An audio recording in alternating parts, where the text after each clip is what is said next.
So pretty big news today, and I wanted to make sure that we had a full understanding of what exactly was announced. What's going on, guys? It's Ricky with TechBud Solutions. Let's go ahead and jump right into it. So the big question is, there was a specific announcement that was about Bitcoin and Bitcoin treasury companies yesterday, but I thought this was positive. Why isn't Bitcoin pushing up? For those that have not heard the news, I'm sure based off of the initial reaction of MSTR, you had to know that something was going on. As you guys could see, MSTR was selling off yesterday, and then out of nowhere during the extended hours, it gapped up like 6 or 7%. I wish it would, 9%. I wish it would have pushed up more because it was free money, right? We all know that MSTR is good at one thing, and that is crashing. Every time that it pumps, it always ends up dumping. Just like in today's live trading session with the LPP team, we saw this thing run up to 170. It was a short-lived catalyst, became overbought, and gave it all back in just a matter of minutes. We caught it live within our LPP live session. Again, a friendly reminder, if you ever want to tune on in, it's designed for complete beginners, it's lifetime access, and it's the second link in the description down below. But what was announced was that, hey, the MSCI index wasn't going to be removing Bitcoin treasury companies, which of course MicroStrategy falls under that category. That was great news supposedly for MicroStrategy. Imagine that. It being great news that, you are not the bottom of the barrel and you won't get removed. Nonetheless, it began to push up. The really funny thing about this is by barely meeting the criteria of still being able to trade under that index, again, the bag holders love to be out of pocket and said, up next is the S&P 500 inclusion. Never will a company like MicroStrategy that makes up all of its money of earned and unrealized gains from Bitcoin itself. And that's a rule that the S&P 500 has implemented because of companies like MicroStrategy, where the actual underlying business itself loses $500 million a year. It's a failing business, and all it shows as profit is its unrealized gains. So this is what was officially announced yesterday.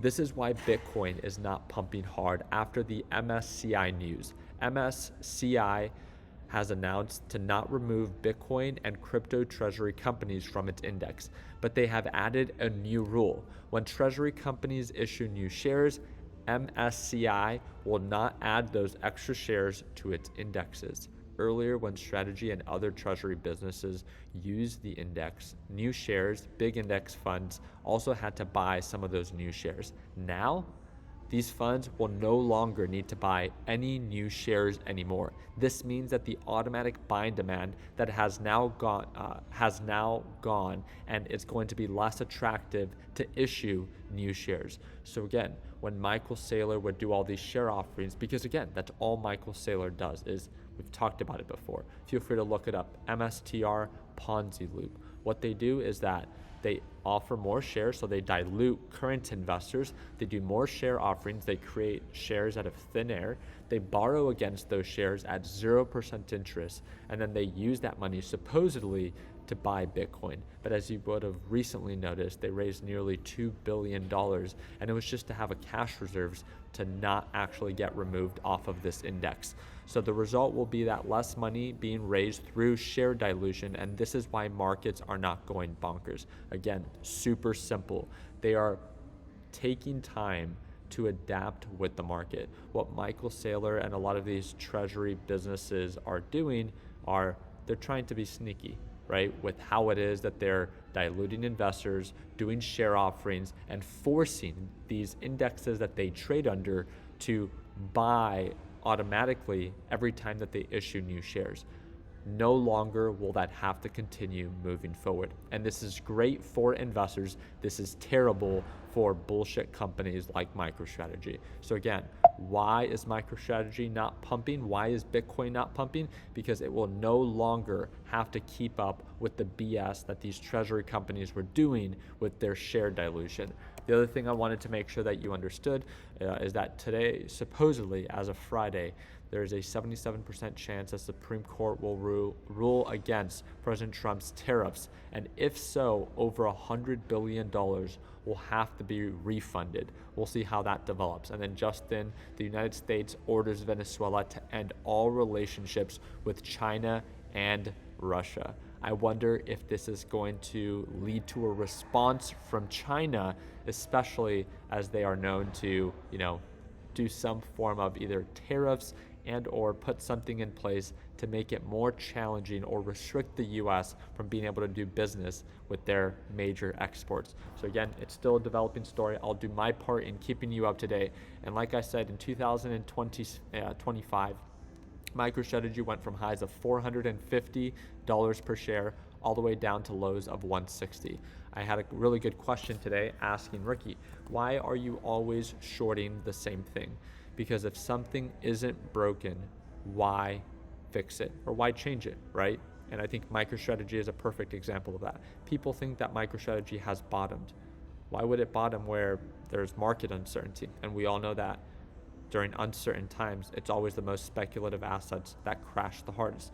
Don't get me wrong, I respect your idea of if you think that it has bottomed and you want to buy MicroStrategy because you see some recovery potential, I respect that in the sense that everyone's entitled to their own opinion. And I say, put your money where your mouth is. If you think MicroStrategy is super cheap, feel free to buy it and we'll see how it continues to develop for you. My thing is, we all know that MicroStrategy is a failing business. We all know that, again, markets are now beginning to evolve with these sketchy businesses and make sure that they do their part and not getting caught up in their schemes. So I think that it will only become more challenging for MicroStrategy to continue to conduct business. I'm really looking forward to MicroStrategy reporting huge unrealized losses this upcoming quarter. And again, it's because of its new way of reporting earnings. So again, we'll make sure that we do our part in staying up to date with MicroStrategy. And if you thought that it had a terrible 2025, again, just know that we're just getting started with the sell-off and things can always get worse for companies like MicroStrategy. Again, I do trade live every single morning. I do talk about a lot of overhyped up and BS companies like MicroStrategy. So if you don't like that, that's fine, right? I'm not here hyping up crypto. I'm not here hyping up any companies like this. My thing is to look out for beginners and to highlight risk. And when I see BS companies with BS fundamentals trying to find sneaky ways to report profitable earnings when they don't actually make any money, I like to call out the BS, and that's exactly why, again, I make the videos that I do. So whenever you're ready to tune on in, second link down below. If not, hope that earned a thumbs up. Please consider subscribing. And like always, let's make sure that we end the year on a green note. Take care, team.